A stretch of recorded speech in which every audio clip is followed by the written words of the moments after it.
8 फेरों का 8वां वचन।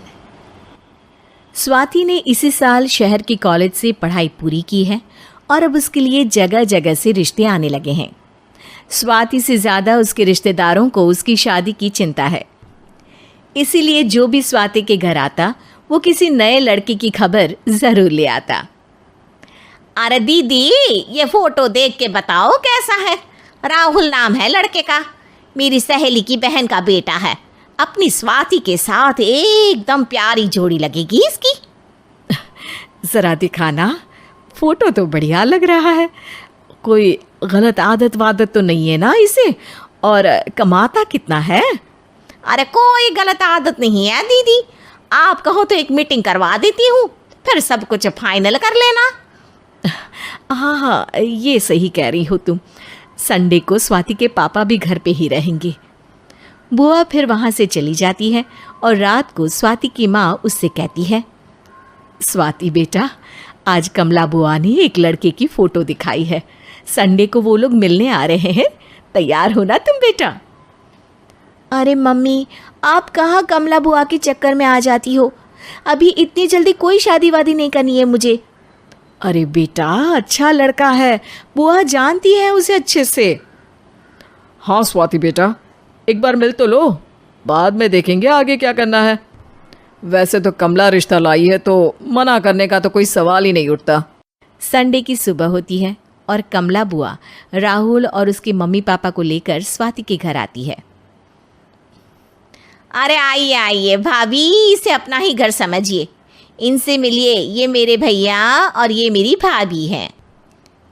नमस्ते भाभी जी, ये है हमारा लड़का राहुल, सरकारी नौकरी की तैयारी कर रहा है ये। वैसे आपकी बेटी कहाँ है? अरे स्वाति बेटा, बाहर आ जाओ। वैसे कितनी पढ़ाई की है स्वाति ने? जी, पोस्ट ग्रेजुएट है हमारी बेटी साइंस में। ये सब तो ठीक है, पर घर संभालना जानती है या नहीं? हमें कौन सी इससे नौकरी करवानी है, नौकरी तो मेरा बेटा करेगा ही। पर मैंने इतनी पढ़ाई की है और आप चाहती हैं कि मैं घर पर ही बैठी रहूं? अरे स्वाति बेटा, ये बड़ों की बात में तुम कहाँ बोल पड़ी? हम सब देख लेंगे क्या करना है क्या नहीं। हम तो इसी बात में विश्वास करते हैं कि घर के लड़कियां घर में ही रहे तो ज़्यादा अच्छा रहता है। वरना भाई साहब, आप तो आजकल के हाल जानते ही हैं, कितनी घटनाएं होने लगी हैं औरतों के खिलाफ। स्वाति बेटा, रसोई का काम तो पूरा जानती हो ना? शादी के बाद तुम्हें ही संभालना है वो सब। अरे बहुत अच्छा खाना बनाती है ये, आप सब लोग इसकी तारीफ करते नहीं थकेंगे। लो भाई, हो गई मीटिंग, अब शादी की तारीख फाइनल कर लेते हैं, क्यों भैया? भाई, हम तो पंडित जी से चर्चा करने के बाद ही तारीख फाइनल करेंगे। सालों से हम उनकी बातें मानते हुए आ रहे हैं। लड़के वाले और कमला बुआ की बातें सुनकर स्वाति एकदम नाराज़ हो जाती है और उसे लगने लगता है कि शादी के बाद उसे घर पर ही बैठना पड़ेगा। लेकिन घर वालों के आगे उसकी एक नहीं चलती और उसे शादी के लिए हाँ कहना पड़ता है। शादी का दिन आ जाता है और सब मंडप में जमा होते हैं। अब फेरों का समय हो गया है, अब कन्या अपने वर से 7 वचन मांगेगी। आप किसी धार्मिक आयोजन में जाएं तो मुझे भी ले जाएंगे। आप मेरे माता पिता का भी बराबरी से सम्मान करेंगे, हमेशा मेरा साथ निभाएंगे। आपको दोनों परिवार की जिम्मेदारियां बखूबी निभानी होगी। हर ज़रूरी बात में मेरी भी राय लेंगे। आप सभी गलत आदतों से दूर रहेंगे। आप मेरे अलावा किसी और औरत से कोई गलत संबंध नहीं बांधेंगे। ये 7 वचन पूरे हुए, वर क्या तुम्हें ये सारे वचन मंजूर है? जी हाँ पंडित जी, मैं सारे वचन अच्छी तरीके से निभाऊंगा। अरे वाह वाह, बढ़िया तरीके से सब काम संपन्न हो गया। तो इसी के साथ विवाह संपन्न हुआ और आज से ये दोनों पति पत्नी हुए। 1 मिनट पंडित जी, अभी एक वचन लेना बाकी है। अब कौन सा वचन है बेटा? मैं अब हमेशा के लिए किसी दूसरे घर में जाने वाली हूँ, तो पति के अलावा मैं अपने सास ससुर से भी एक वचन लेना चाहूँगी। अब कहो बेटी। मैं ये चाहती हूँ कि मुझ पर किसी बात की कोई पाबंदी नहीं लगाई जाएगी। मुझे सब कुछ करने की आज़ादी होगी और मैं भी विश्वास दिलाती हूँ कि मैं एक अच्छी बहू बन के दिखाऊंगी। स्वाति की बात सुनकर उसके सास ससुर एकदम चौंक जाते हैं और कुछ बोल नहीं पाते कि उतने में कमला बुआ बोल पड़ती है। अरे बेटा, ये भी कोई कहने की बात है? रानी बन के रहोगी तुम तो। वचन देने से पहले सोच लीजिए, क्योंकि शास्त्रों में वचन ना निभाने वालों के लिए नरक से भी बदतर सजा लिखी है। स्वाति की चालाकी से वहाँ मौजूद सब लोग प्रभावित हो जाते हैं और लोगों में बदनामी ना हो जाए, इस कारण स्वाति के सास ससुर को उसे वचन देना पड़ता है। अरे कैसी अपशकुन वाली बातें कर रहे हैं आप पंडित जी? हमें मंजूर है बेटा तुम्हारी शर्त। स्वाति अपनी समझदारी से अपनी बात अपने ससुराल वालों से मनवा लेती है और खुशी खुशी राहुल से शादी कर लेती है। अब से हर शादी में मैं खुद 8 वचन दिलवाऊंगा। ओम मंगलम मंगलम मंगलम। मेधा शुरू से ही पढ़ने में होशियार और मेधावी छात्रा थी। अच्छी पढ़ाई के बाद अच्छा कॉलेज सिलेक्शन और फिर बहुत अच्छी जॉब। तूने तो मेरा नाम रोशन कर दिया मेधा। अरे लेकिन ये जो काम करने का तरीका है ना, इसे बदल ले। 18 घंटे काम करेगी तो कल को बच्चा कैसे संभालेगी? तुम्हारी तरह पागल नहीं हूँ माँ जो बच्चे और परिवार में फंस जाऊँ। मैं तो जिंदगी खुल कर जीऊंगी। सब कहने की बात होती है बेटा। अपने बच्चे का सुख हर कोई चाहता है। वक्त बीतता है और मेधा की शादी हो जाती है। शादी के कुछ सालों में ही मेधा एक सुंदर से बेटे की माँ बन जाती है। अरे यार, मेरी मैटरनिटी लीव खत्म हो रही है, क्या करे? माँ भी नहीं आ सकती, कैसे मैनेज करूँ? ऐसा करते हैं, इसके लिए एक केयर टेकर रख लेते हैं, वो देखा करेगी इसे। मेधा को पति की बात जंच जाती है और वो केयर टेकर की तलाश शुरू कर देती है। एक दिन उन लोगों के घर एक महिला आती है जो दिखने में पढ़ी लिखी लगती है। जी, क्या काम है आपको? मैम, मेरा नाम स्नेहा है। आपका ऐड देखा केयर टेकर का। क्या मैं आपके यहाँ काम कर सकती हूँ? हाँ, क्यों नहीं, लेकिन आप तो अच्छे घर की लगती हैं, फिर नौकरी क्यों? दरअसल मेरे ससुराल वालों ने मुझे घर से निकाल दिया क्योंकि मैं माँ नहीं बन सकती और माता पिता भी नहीं है इस दुनिया में। तो अरे अरे, कोई बात नहीं, तुम लक्ष्य को ही अपना बच्चा समझो और यहीं रहना, और किसी भी चीज की जरूरत हो ना तो बता देना। नेहा खुशी खुशी लक्ष्य को संभालने लगती है। रात को जब मेधा घर पर आती है, अरे क्या बात है स्नेहा, तुमने खाना नहीं खाया क्या? अरे दीदी, आपका बेटा टाइम दे तब ना। अरे तो जब वो सोता है तब खा लिया करो। तब तो मैं इसके पास ही बैठी रहती हूँ।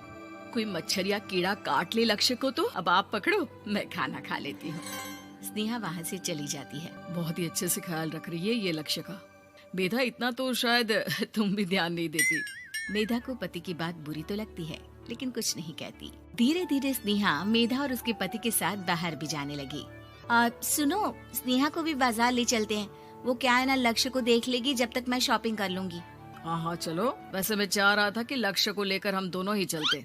क्या यार, तुम तो फ्री में इमोशनल हो जाते हो, कितना देख लेंगे हम दोनों मिलकर, ले चलो उसे। कार से निकलकर मेधा और लक्ष्य रोड क्रॉस कर रहे थे कि सामने से कार आ जाती है। मेधा का ध्यान नहीं होता लेकिन स्नेहा तुरंत लक्ष्य को मेधा से छीन लेती है। मेधा गिर जाती है और कार मेधा को छूकर निकलती है, जिससे मेधा को खून आ जाता है। पति मेधा को हाथ देकर उठाता है। स्नेहा लक्ष्य को लेकर गले लगाई रहती है। थैंक्स स्नेहा, मैंने तो ध्यान ही नहीं दिया था कि कार आ रही है। स्नेहा का गुस्सा मालकिन पर टूट पड़ता है। अरे कैसी माँ है आप, अगर आज कुछ लक्ष्य को हो जाता तो मैं आपको कभी माफ नहीं करती। छोटा सा बच्चा है, उसे चोट लगती है तो पता है कितनी तकलीफ होती है। पति भी स्नेहा को देखने लगता है कि उसे क्या हो गया। मेधा को स्नेहा पर काफी गुस्सा आ जाता है। घर आकर कहती है, देखो स्नेहा, माना तुम लक्ष्य को बहुत प्यार करती हो, लेकिन वो मेरा बेटा है, मैं कभी जानबूझकर उसके साथ बुरा नहीं कर सकती, समझी? मुझे माफ कर दीजिए, मैं लक्ष्य को लेकर कुछ ज्यादा ही सेंसिटिव हो चुकी हूँ। मैं ध्यान रखूंगी कि आगे से ऐसा ना हो। मेधा का मन स्नेहा से अब हटने लगा था। एक शाम मेधा ऑफिस से घर आती है कि लक्ष्य उसे दिखाई नहीं देता और ना ही स्नेहा। वो स्नेहा के कमरे में जाती है जहाँ दोनों सो रहे होते हैं। अरे स्नेहा, लक्ष्य को आज इस कमरे में क्यों सुला दिया? दीदी, मुझे नींद आ रही थी, ऐसे में उसे कमरे में अकेले लिटाना मुझे ठीक नहीं लगा। मेधा बच्चा उठाने लगती है कि स्नेहा टोक देती है। रहने दीजिए ना दीदी, सो रहा है, फालतू में नींद खराब हो जाएगी। मेधा को गुस्सा आ जाता है और वो बच्चा उठाकर वहाँ से चली जाती है। अगले दिन मेधा स्नेहा को बुलाती है, साथ में एक और लड़की खड़ी होती है। स्नेहा, अब तुम अपना कुछ और देख लो। हम लोगों को नई केयरटेकर मिल गई है, तुम इस हफ्ते घर छोड़ देना। स्नेहा का मन लक्ष्य को छोड़ने का नहीं करता, लेकिन नौकरी तो नौकरी होती है ना। स्नेहा घर से चली जाती है। धीरे धीरे महीने और साल बीतते जाते हैं और लक्ष्य एक नौजवान लड़का हो जाता है। लक्ष्य, आज मुझे मंदिर जाना है, ले चलोगे? ठीक है माँ, एक काम करके अभी वापस आता हूँ, तब तक आप और पापा दोनों तैयार हो जाइए। दोनों तैयार होकर बैठ जाते हैं, लेकिन लक्ष्य काफी देर तक नहीं आता। अरे मेधा, फोन तो करो लक्ष्य को, देखो क्या हो गया उसे। मेधा फोन करती है तो पता चलता है कि लक्ष्य का एक्सीडेंट हो गया है और वो सिटी अस्पताल में है। जल्दी चलिए, पता नहीं कैसा होगा मेरा बेटा। अरे चिंता ना करो, सब ठीक होगा, मैं भी कार निकालता हूँ। दोनों मियाँ बीवी अस्पताल पहुँचते हैं, जहाँ वो लोग देखते हैं कि लक्ष्य बिस्तर पर पड़ा होता है। एक महिला इन्हें यहाँ लेकर आई है, वो वहाँ बैठी है, लेकिन फिलहाल तो आप लोगों को इनके लिए किडनी का प्रबंध करना होगा। एक्सीडेंट में इसकी किडनी डैमेज हो गई है। मेरी ले लीजिए डॉक्टर साहब, मेरे बेटे को बचा लीजिए। नहीं नहीं, आप माँ हैं, आपकी नहीं ले सकते, पिता की भी नहीं। आप किसी रिलेटिव या दोस्त से पता कर लें, और हाँ थोड़ा जल्दी करें क्योंकि देर होने से मामला बिगड़ सकता है। मेधा बैठकर रोने लगती है कि वहाँ डॉक्टर आ जाते हैं। जिस औरत ने आपके बेटे को यहाँ भर्ती कराया था, वो अपनी किडनी आपके बेटे को देना चाहती है। हाँ? कौन है वो, कहाँ है वो? तभी वहाँ स्नेहा आ जाती है। स्नेहा तुम? मैं लक्ष्य को पहचान नहीं पाई थी, लेकिन आप लोगों को देखकर समझ गई कि ये लक्ष्य है, इसलिए वापस आ गई। मैं अपनी किडनी आपके बेटे को देना चाहती हूँ। मेरी अपनी तो कोई औलाद नहीं, लेकिन लक्ष्य में मैंने हमेशा अपना बच्चा देखा। तुम धन्य हो स्नेहा, जो इतने साल में भी लक्ष्य को भूल नहीं पाई। सही मामले में तो वो तुम्हारा ही बच्चा होगा, क्योंकि जन्म भले ही मैंने दिया हो, लेकिन आज तुम उसकी जिंदगी बचा। वो हमेशा से ही पेंटर बनना चाहती थी, पर उसके माँ और पिताजी ने उसको कभी भी इस चीज के लिए सपोर्ट नहीं किया और उसकी शादी नीरव से हो गई। नीरव रजनी को बहुत प्यार करता था, पर रजनी हमेशा चुपचाप ही रहती। वो इस शादी से खुश नहीं थी। वो ये शादी नहीं करना चाहती थी। उसे तो हमेशा से पेंटर जो बनना था। अपने इस सपने को वो नहीं पूरा कर पाई, इसलिए वो हमेशा उदास रहती थी। रजनी, बहुत ही बढ़िया फिल्म लगी है, कल देखने चले? नहीं जी, कल मुझे बहुत काम है, मैं नहीं जा पाऊंगी। अच्छा तो कोई बात नहीं, संडे को चलते हैं। देखिए, मुझे फिल्म देखना पसंद नहीं है, आपको जाना है तो चले जाइए। नीरव को मना करके रजनी वहां से चली जाती है और अपने बैग को खोलकर उसमें बंद पड़े ब्रश और कलर्स को देखकर रोने लगती है। रजनी, चलो ना कहीं बाहर खाने चलते हैं, कुछ तुम्हारी पसंद का। जी मुझे नहीं जाना, मेरी तबीयत ठीक नहीं है। रजनी वहां से चली जाती है। नीरव को समझ नहीं आता कि रजनी उससे इतना दूर क्यों रहती है। वो जब भी उसके साथ वक्त बिताना चाहता है, रजनी कोई ना कोई बहाना बना देती है। एक दिन घर पर कोई नहीं था। रजनी घर का सारा काम जल्दी से खत्म कर लेती है। घर पर अकेले होने के कारण वो सोचती है कि वो आज पेंटिंग करेगी। वो अपने कमरे में जाकर पेंट ब्रशेस और कलर्स निकालकर जैसे ही कलर मिक्स कर रही होती है कि दरवाजे पर बेल बज जाती है। अब कौन आ गया इस वक्त? इतनी मुश्किल से तो मुझे पेंट करने का मौका मिला है। रजनी दरवाजा खोलती है तो उसकी सास अपनी सहेलियों के साथ खड़ी होती है और सब घर के अंदर आ जाते हैं। अरे बहू, सबको शरबत बनाकर पिला दे, बाहर तो बड़ी गर्मी है। उफ। जी। रजनी पेंट ना कर पाने से उदास हो जाती है। उसे गुस्सा भी आ रहा होता है कि उसने इस शादी के लिए हाँ क्यों कह दी। वो रसोई में जा रही होती है कि उसकी सास उसे रोकती है। बहू, सबके खाने का भी इंतजाम कर लेना, आज का लंच तो ये सब यहीं करेगी। हाँ। रजनी बिना कुछ कहे रसोई में चली जाती है। सबके लिए खाना बनाती है। सब खाना खाते हैं और रजनी घड़ी देखती है कि ये सब कब जाएंगे ताकि वो अपनी पेंटिंग कर सके। जब शाम होती है तब सब चले जाते हैं अपने घर। अरे बहू, सब तेरे खाने की तो बहुत तारीफ कर रहे थे, सबको बहुत अच्छा लगा खाना। आपको मुझे सुबह बताना चाहिए था ना कि आपकी सहेलियां आ रही हैं। पता भी है कितना वक्त लगा सारा खाना बनाने में। अरे बहू, तू ऐसे कैसे बात कर रही है मुझसे? तो और कैसे बात करूं? मैं इस घर की कोई नौकरानी नहीं हूं कि इतना काम करूंगी। रजनी अपने कमरे में जाकर दरवाजा बंद कर लेती है। शाम को जब नीरव आता है तो उसकी माँ उसे पूरी घटना के बारे में बताती है। क्या रजनी ने आपसे इस तरह बात की माँ? हाँ, और पता नहीं उसे क्या हो गया है, शाम से बाहर भी नहीं आई है। मैंने तो कई बार आवाज दी, खाना भी नहीं खाया उसने। तू ही बात करके देख ले बेटा। नीरव अपने कमरे का दरवाजा खटखटाता है। रजनी, दरवाजा खोलो, मैं हूं। रजनी दरवाजा खोलती है और फिर वापस जाकर अपने बिस्तर पर लेट जाती है। रजनी, मां से बात करने का ये क्या तरीका है? मैंने कोई गलत बात नहीं की है। अरे तुम क्यों ऐसे बर्ताव कर रही हो सबके साथ? क्या तुम इस शादी से खुश नहीं हो? रजनी कुछ नहीं बोलती। अरे बताओ मुझे रजनी, क्या ये शादी तुम्हारी मर्जी के खिलाफ हुई है? हाँ, मैं ये शादी कभी नहीं करना चाहती थी। तुमसे क्या, मैं किसी से भी शादी नहीं करना चाहती थी। रजनी रोने लगती है। चुप हो जाओ रजनी, बताओ मुझे, तुम क्यों नहीं करना चाहती थी शादी? रजनी बेड के नीचे से अपने पेंटिंग्स, कलर्स, ब्रश, पेपर्स निकालती है। इतने में उसकी सास भी कमरे में आ जाती है। ये देख रहे हो, ये थे मेरे सपने। मैं पेंटर बनना चाहती थी, पर माँ पापा ने कभी सपोर्ट नहीं किया और मेरी शादी करवा दी। मेरे सारे सपने टूट गए। हर वक्त बस गुस्सा आता रहता है मुझे। मैं जानती हूँ कि आप लोगों की इसमें कोई गलती नहीं है, पर मैं क्या करूं, मुझे समझ में नहीं आता।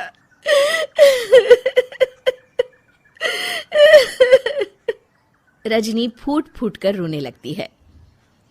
मुझे माफ कर दीजिए, आप दोनों के साथ मैं बहुत बुरा बर्ताव कर रही हूँ। अरे रजनी बेटा, चुप हो जाओ तुम। नीरव पानी लेकर आता है। ये लो पानी पियो और शांत हो जाओ।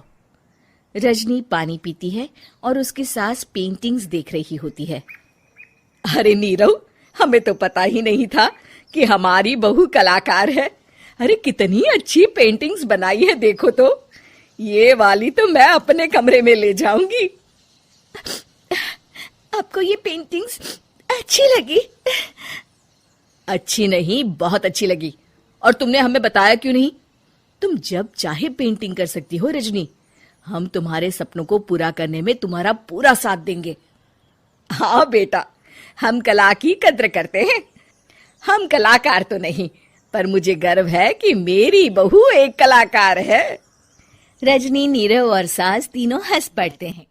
जर्नलिस्ट होने की वजह से विकास को बहुत बार काम के लिए देर रात तक ऑफिस में रहना पड़ता है, जिस पर ज्यादातर आरती जाग कर उसका इंतजार करती रहती है। इसी तरह एक रात आरती विकास का इंतजार करते हुए घर की बालकनी में खड़ी होती है। इनकी जॉब तो जैसे मेरी सौतन बन गई है। मुझसे ज्यादा उसी के साथ टाइम स्पेंड करते हैं और हम यहाँ इंतजार करते हुए मर जाएं। अपने आप से ये सब बोलते हुए आरती की नजर मोहल्ले के कोने वाले घर पर पड़ती है, जिसकी लाइट्स ऑन देखकर वो हैरान रह जाती है। ये इस घर की लाइट्स कैसे ऑन हो सकती हैं? यहाँ तो सालों से कोई नहीं रहता। वो ये सोच ही रही होती है कि तभी उसे घर की खिड़की पर औरत की परछाई के साथ लाल चुन्नी दिखाई देती है, जिसे देख आरती डर से चिल्लाने लगती है। भूत! कोने वाले घर में भूत है! आरती की आवाज सुन उसके घर वालों के साथ मोहल्ले के लोग भी अपनी बालकनी में निकल आते हैं। अरे क्या हुआ? आधी रात में बावरों की तरह क्यों चिल्ला रही है? भूत! वहाँ भूत है! आरती की बात से सब उस घर की तरफ देखने लगते हैं, लेकिन वहाँ कुछ नहीं होता। भाभी जी, लगता है आपने सपना देखा होगा। मैं बालकनी में खड़ी होकर सोऊंगी क्या? बता रही हूँ, अपनी आंखों से देखा है। घर की लाइट्स ऑन थी और वहाँ किसी का साया भी था। अरे तुम अक्सर विकास भैया के इंतजार में देर रात तक जागती हो ना, क्या पता नींद पूरी नहीं होने की वजह से कोई भ्रम हुआ हो। मोहल्ले के सब लोग और आरती के सास ससुर उसे समझा ही रहे होते हैं कि अचानक उसी घर से किसी औरत के गाने की आवाज सुनाई देती है। आजा ओ मेरे प्रियतम आजा।